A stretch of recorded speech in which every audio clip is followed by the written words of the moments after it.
Hola, qué gusto tenerlo nuevamente aquí en mi canal. Es un placer contar con la visita de ustedes. Hoy vamos a ver el tema 9 del curso de la investigación científico-técnica, una pragmática, desde un punto de vista pragmático. Y vamos a tocar ya lo que es la redacción del informe final, las conclusiones y las recomendaciones, lo cual no deja de ser importante en el proceso de investigación. Es la culminación del proceso de investigación y la estructura, la redacción del informe, la forma en que se presente, tiene un gran nivel de importancia en el proceso de investigación para que este informe llegue de la manera que debe llegar a quienes le expresamos el resultado de la investigación. Así que sin más, adelante.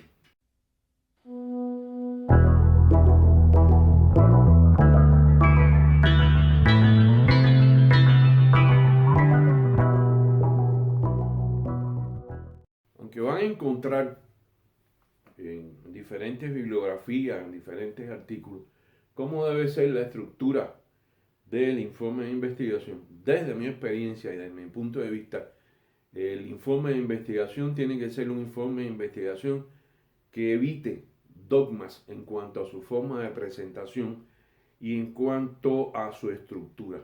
Hay que tener en cuenta, ante todo, a quién se le va a presentar el informe, qué tipo de personas son, qué tipo de institución es. Si es un consejo científico, tendrá un rigor diferente a si se presenta el informe de la investigación a la dirección técnica de una empresa en particular, ya que los objetivos y los puntos de vista de cada uno de ellos son diferentes y por tanto es sumamente importante que el informe también, igual que el desarrollo de la investigación, sea creativo y que sea lejos de todo tipo, de todo tipo de dogma y de todo tipo de estructura invariable. Así que tengan en cuenta esto.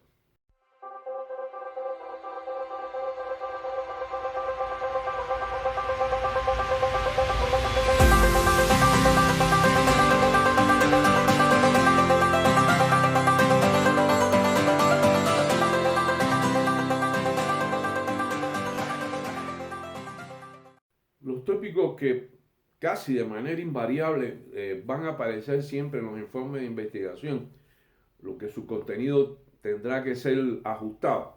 Va a ser la introducción, que hablaremos de ella un poquito más adelante a nivel de detalle. La evaluación del cumplimiento del objetivo es vital expresar en el informe si el objetivo fue cumplido, si no fue cumplido, por qué fue cumplido o por qué no fue cumplido. Lo mismo con la hipótesis, si se partió de tomas de muestras de productos, de tomas de muestras de datos, pues debe aparecerse de manera sintética, no de manera súper explícita, pero sí de manera clara, cómo fue el proceso de toma de datos, en qué consistió, de toma de muestras, perdón, en qué consistió, eh, qué herramientas o qué mecanismos utilizaron para esta toma de información, si hicieron análisis de laboratorio u otro tipo de análisis, pues cómo fueron estos análisis en particular, en qué consistió, sobre todo qué norma los avala, qué reglamento los avala, porque de lo contrario pues se pone en duda si son válidos o no. Las tablas con los datos y los resultados obtenidos, no un exceso de tablas, sino las tablas más importantes que revelan que el objetivo realmente fue cumplido, los cálculos imprescindibles y resultados que aporten los mismos. O sea, no se trata de que en el informe de la investigación tienen que ir todos los cálculos que se efectuaron, sino aquellos que demuestran el resultado al que se llegó, que aquellos que avalan el resultado al que llegó y que demuestran que el objetivo fue cumplido. Los gráficos imprescindibles que deben estar, los gráficos que sean ilustrativos, que muestren el resultado de la investigación, la parte sustancial de la investigación. Hay gráficos que a veces están en los informes de investigación, yo diría que sin necesidad, hasta por gusto, solamente para mostrar que el contenido es fuerte. No, eso no es necesario. Deben ser aquellos gráficos que de verdad ilustran el resultado de la investigación y por supuesto tienen que haber unas conclusiones, que también hablaremos de ello un poco más en detalle más adelante en este mismo video, y las recomendaciones si es que es menester que haya recomendación. No es como inalterable que tienen que haber recomendaciones en todos los procesos de investigación. Es precisamente la parte de la creatividad. Normalmente están presentes las recomendaciones. Sí son necesidad de algunos cambios de tecnología, estructura, etcétera, etcétera, pero de esto hablaremos un poquito más adelante.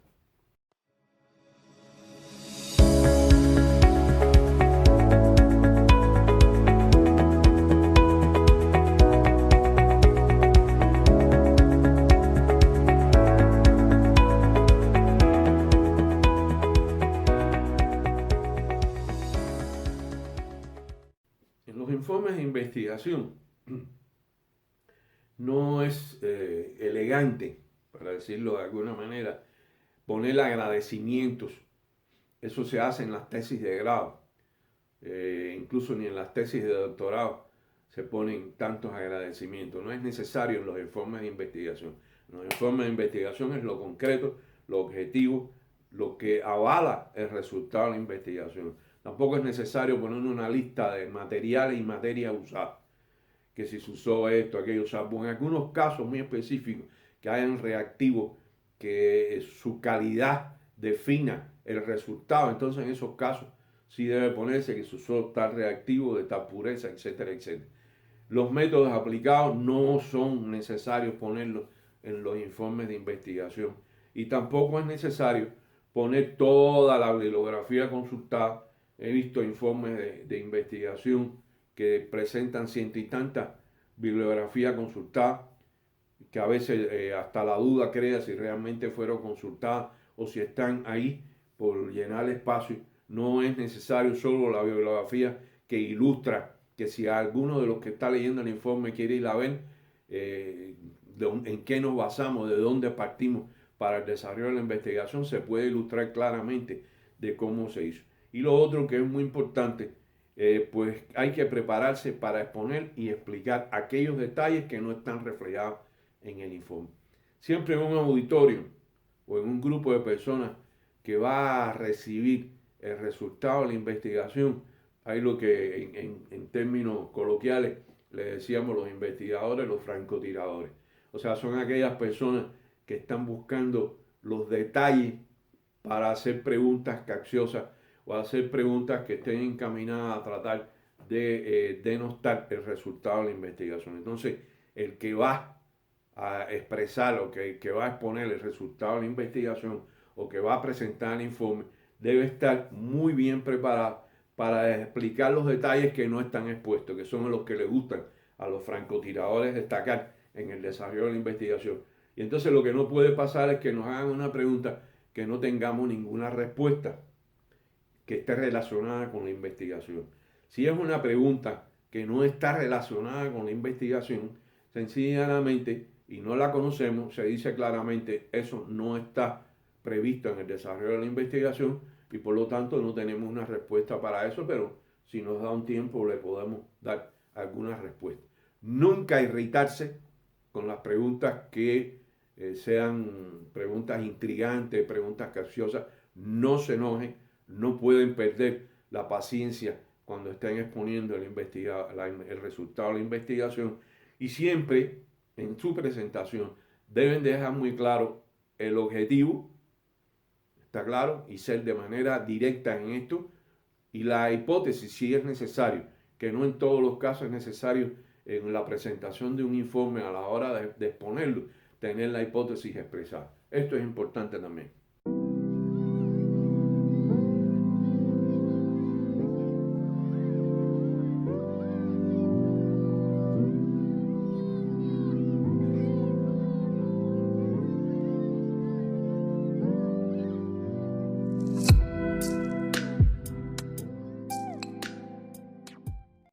Otro aspecto importantísimo. Los informes no tienen que ser, los informes de investigación, o sea, por casos muy específicos, no tienen que ser informes extensos, porque en la práctica no se los leen.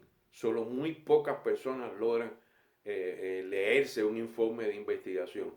Quizás en un consejo científico, quizás en una tesis de grado ante un tribunal, pues ya tengan que ir más detalles, pero en la investigación aplicada, cuyos resultados van a presentarse para que avalen determinadas conclusiones, determinados objetivos que ha sido cumplido, o que además no fue solicitado, pues no tienen que ser informes muy extensos. Deben aparecer en él muy claramente, eso sí, el cumplimiento del objetivo, el cumplimiento de la hipótesis, los resultados alcanzados de manera lo más claramente posible expresada mediante tablas, mediante gráficos, mediante algunas evaluaciones estadísticas que son imprescindibles en algunos casos.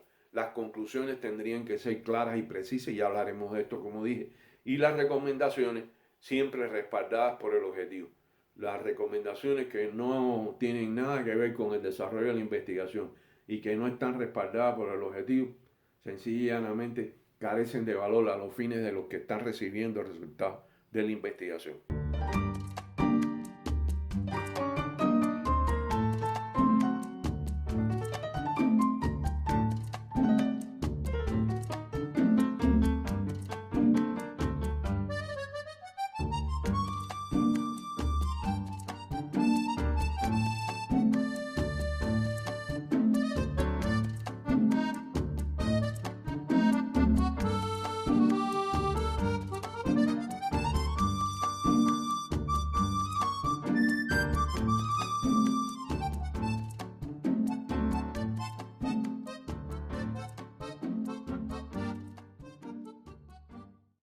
Tampoco es necesario poner en la investigación, en el informe de la investigación, un índice de contenido, salvo casos muy específicos. Como los informes no van a ser extensos, una vez que ya está señalado en el cuerpo del informe el contenido de ese fragmento, de esos párrafos que se dedican en parte del informe y resaltado en letras negritas, bueno, pues entonces pues ya con eso será suficiente. Y en muchos casos es conveniente presentar un informe de la investigación y un informe ejecutivo. La práctica a mí me ha demostrado que los dirigentes, los directores, los subdirectores, los gerentes, etcétera, etcétera, no se leen los informes largos, no porque no quieran, sino porque no tienen tiempo. O sea, porque sean casos muy relevantes.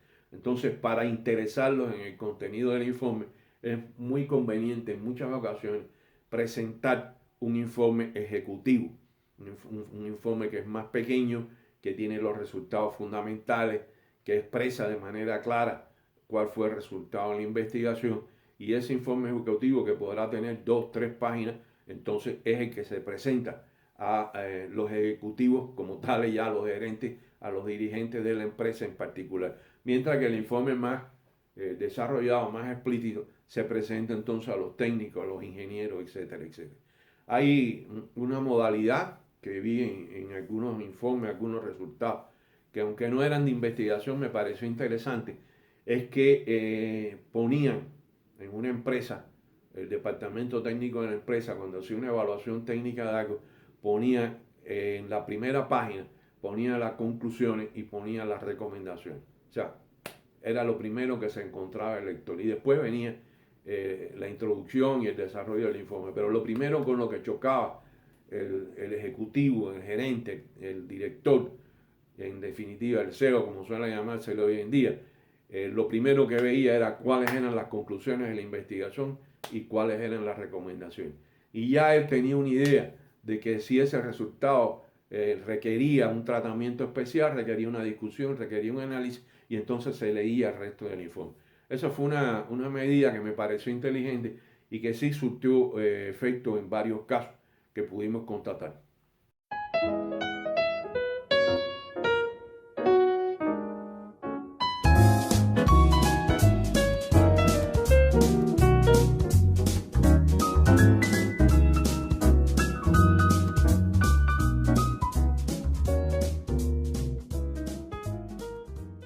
Hay algunas precisiones que iba a hacer en algunos aspectos del informe, en 3 específicamente. en lo que es la introducción, lo que son las conclusiones y lo que son las recomendaciones. En el caso de la introducción, lo que debe contener o debe tener presentado es el problema planteado, o sea, cuál fue el problema que nos llevó a hacer la investigación. Un enfoque general de cómo se siguió el desarrollo de la investigación general y el resultado a los que se llegó sin entrar en detalle, porque si no, no tiene validez el resto del informe. Ahora, hay que ser inteligente a la hora de presentar la introducción del informe de la investigación, porque recuerden que el informe de la investigación es lo primero que se van a leer, quizás sea lo más atractivo para mucha gente que no tiene mucho tiempo, y por lo tanto es el gancho para atraerlos a que así se lean y sí estudien el resto de la investigación. Entonces es importante la introducción. Por otro lugar, tenemos las conclusiones. Las conclusiones, hay 4 aspectos que son vitales. Tienen que ser redactadas de manera clara y precisa. He visto conclusiones ambiguas que cuando uno las lee después no sabe exactamente qué es lo que dice. El lenguaje debe ser claro y al alcance de todo. Esto es vital. Las palabras rebuscadas, las frases rebuscadas, las oraciones rebuscadas, las palabras que no están en el vocabulario común de los técnicos, de los especialistas que van a leer el informe y que van a evaluar el informe, sencillamente no llega, no enamora a la gente del contenido del informe. Entonces tiene que ser un lenguaje claro, preciso y que además que lo entienda todo el mundo. Que lo entienda desde el gerente hasta el jefe del laboratorio o el especialista del laboratorio. Muchas veces es usual en determinadas empresas pedirle criterios a los técnicos en la base acerca de un informe de investigación que de una manera u otra los involucró o los involucrará en el trabajo futuro. Y por último, que respondan a los objetivos planteados. Conclusiones que no tienen nada que ver con los objetivos planteados, incluso a veces ni aparecen lo que ellas expresan en el contenido del informe, no tiene sentido de ser, al contrario, eso lejos de ayudar, crea dificultades a la hora de comprender cuál fue el resultado de la investigación. Y las recomendaciones tienen que ser muy claras y muy precisas también, porque van a encerrar correcciones en el sistema existente, y eso tiene que estar muy claro. Encierran nuevas regulaciones que posiblemente sean necesarias y tienen que estar muy claramente expresadas. Pueden representar o pueden indicar las inversiones en equipos, en maquinaria, etcétera, en procedimientos para el uso de las mismas y tienen que estar muy claramente expresadas, disculpen. Si hay cambios en el sistema organizativo actual que tienen que hacerse, pues tiene que estar expresada en la recomendación cuál va a ser ese cambio que va a ser requerido. No es necesario entrar en los detalles, sino la idea central, pero que quede muy clara de lo que hay que hacer. Porque de lo contrario, pues entonces crea duda y lo que da es una idea, ambigüedad y que lo que se está recomendando, pues no se le da la importancia que se requiere. Pues si hay que hacer inversiones necesarias, pues tiene que estar previsto por lo menos de manera básica cuáles van a ser esas inversiones y aquellas que reflejan la ventaja económica, que es muy importante. O sea, en la recomendación tiene que haber, en el orden de las recomendaciones y en un punto donde más conveniente sea, y aquí es un poco a evaluar, ¿no? ¿Qué es lo más conveniente en lugar de poner cuáles son las ventajas económicas de lo que estamos recomendando, de lo que estamos proponiendo que haya que hacer y que está como resultado de la investigación? Esto es extraordinariamente vital porque si la evaluación económica no está o no es claramente expresada cuáles son sus ventajas, cuál es la verdadera relación costo-beneficio, sencillamente no le hacen caso y no camina la investigación. Y hasta dificultades después a la hora de monetizar el resultado de la investigación. Así que las recomendaciones son de muy alta responsabilidad y hay que estructurarlas correctamente, al igual que las conclusiones y la introducción como gancho de la investigación.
Hasta aquí el tema 9 del curso de la investigación científico-técnica, una visión integral y pragmática, de la segunda edición. Ya aquí terminamos.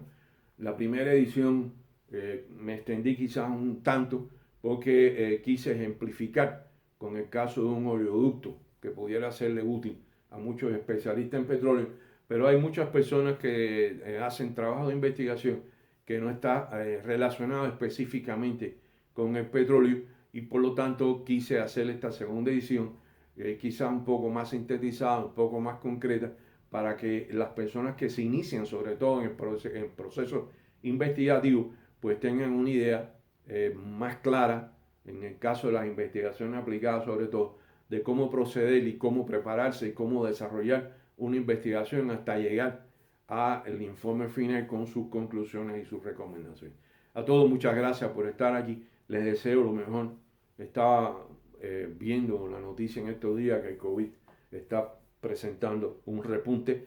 Cuídense mucho, les deseo que su familia estén bien y les mando a todos un abrazo y les agradezco que hayan estado en mi canal. Así que hasta la vista en el próximo curso, que no lo voy a decir todavía. Chao.